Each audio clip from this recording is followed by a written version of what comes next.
Hello, welcome to Unicorn Princess Tarot. So, ito yung reading natin for Earth Sign. Taurus, Virgo, Capricorn, take only what resonates, guys. Hindi to magre-resonate sa lahat. So, kunin mo lang yung mga messages na magre-resonate sa'yo. For personal reading, Jing Tarot Reader. Paki-search na lang siya sa Facebook. Ayan. Please do comment down below, guys. Sobrang ma-appreciate ko yung mga comments ninyo, likes ninyo. Let's start your reading for Earth Sign. Pagdating sa love, kunin mo na natin yung mini energy mo, ha? And then person nakakonect mo. You do have here the Hierophant. Ito yung main energy mo. How about your person? The Knight of Cups.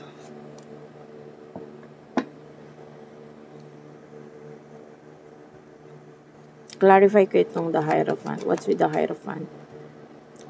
Knight of Swords and the King of Swords. Clarify the Knight of Cups, please.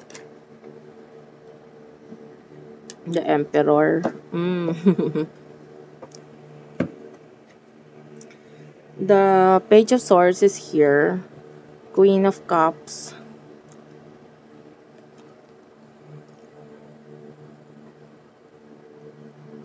The Emperor and the Two of Swords. Okay. Bottom of the deck is the Six of Swords. Okay.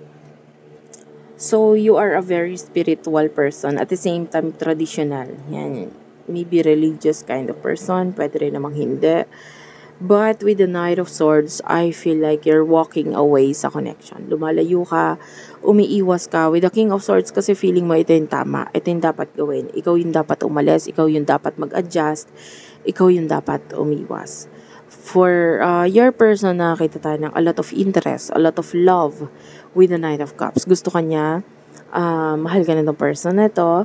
But with the Page of Swords, I feel like there's immaturity pagdating sa paglalaban niya dito sa connection nito. Parang willing siyang ilaban ka. Pero yung mga paraan niya at saka yung way niya para gawin yun, parang napaka-immature. That's the energy. Pero still, willing siyang ilaban ka. Willing siyang ibigay yung love niya and maybe mag-efforts for you. And with the Queen of Cups, ginagawa niya yun kasi mahal ka niya.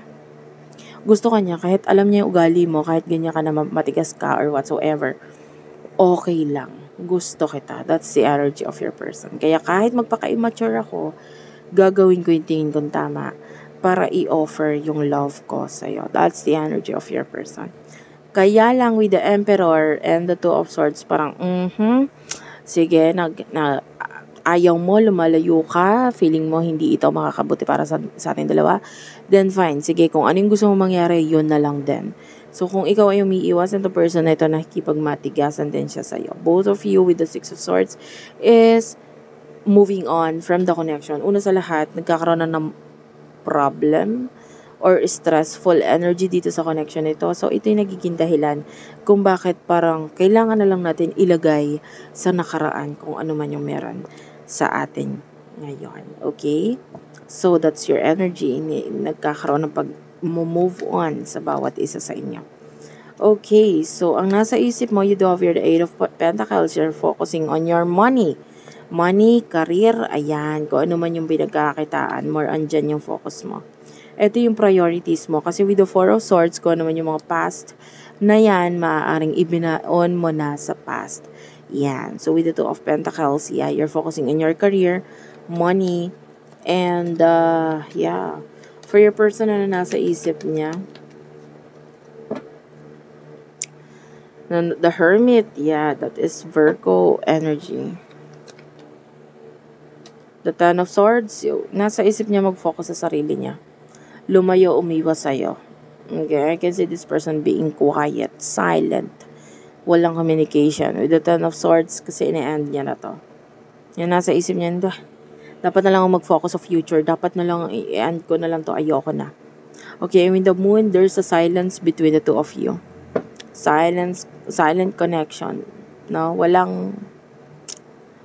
yung iba disconnection at all.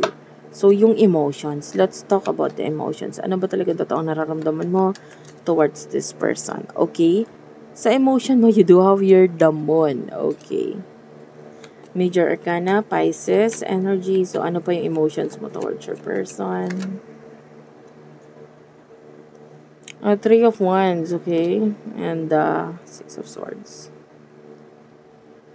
Ano naman yung emotions niya para sa'yo?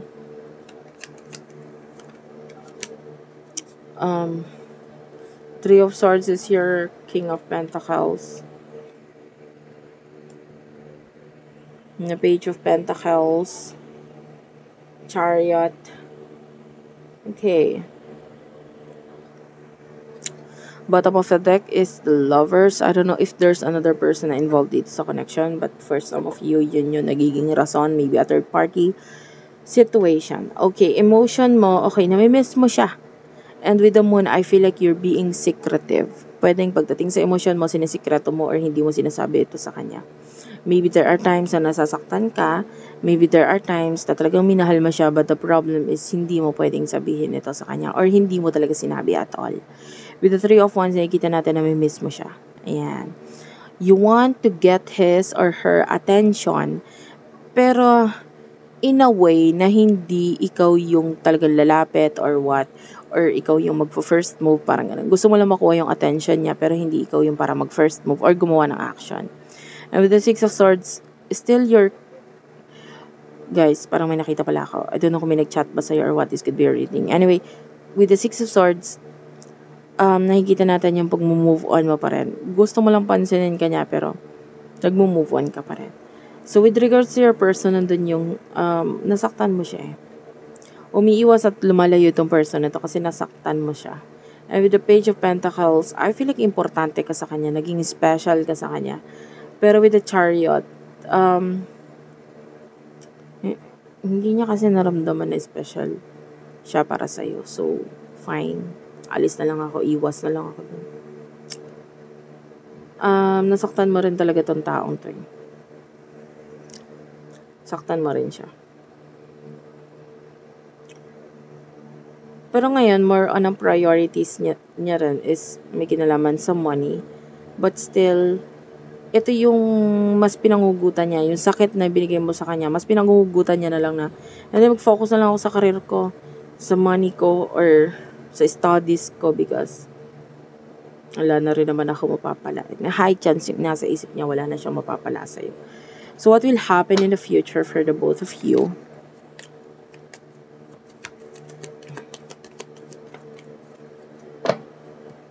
The Sun, the Fool, and the Page of Cups for the future for your person. The Three of Cups is here. The Hanged Man, and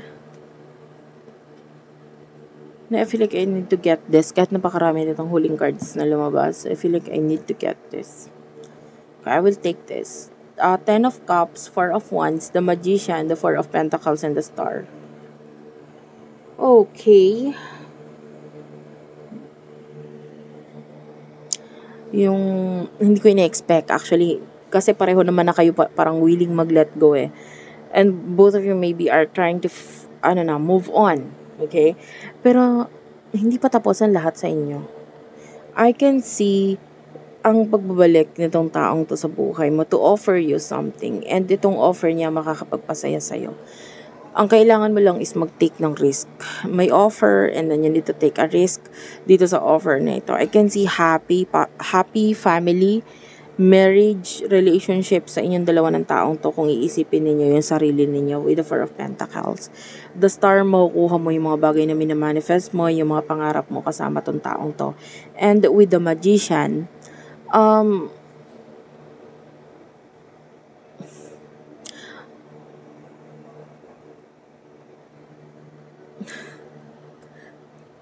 for some of you, pwedeng, eto weird lang, bigla lang sumingit. For, hindi lahat. Pero pwedeng makasama mo tong taong to na pwedeng one of your hobby or maybe makakuha kayo ng something na source of income na parang entertainment sa tao yung ginagawa nyo. And then kasama mo tong taong to. And then this is the person in your future. Nakakita tayo ng reconciliation with the Three of Cups. maaaring matagal ka na rin naman na niyang hinihintay. Maaaring hinihintay mo rin siya, kaya lang, mas pinipili mo lang mag-move on. Pero may bagay na magbabalik. And ito nga, itong taong to, magbabalik siya at bubuo kayo ng future ninyong dalawa. Thank you for watching. I love you all and bye-bye.